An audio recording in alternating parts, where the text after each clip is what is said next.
तुम इतनी जल्दी कैसे वापस आ गए बेटा?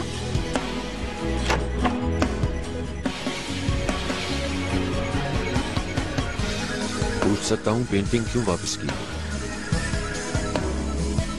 तुम मुझे भूल जाना चाहती हो शायद शहजाद।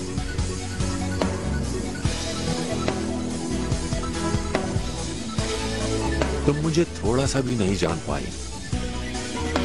तुमने एक धोखेबाज औरत पर यकीन करके मुझे मेरी नजरों से गिरा दिया।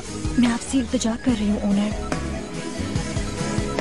कि प्लीज मेरी जिंदगी से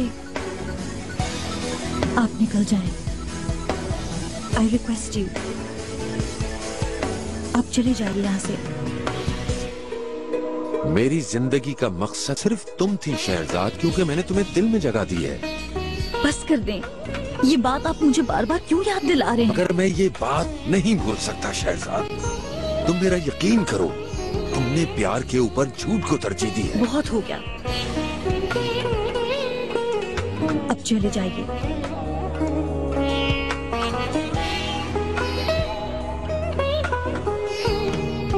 अच्छा मैं जा रहा हूं, मगर ये सब झूठ है। मैं इसका सबूत लेकर आऊंगा।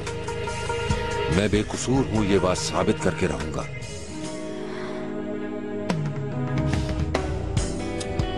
खुदा हाफिज। मुझे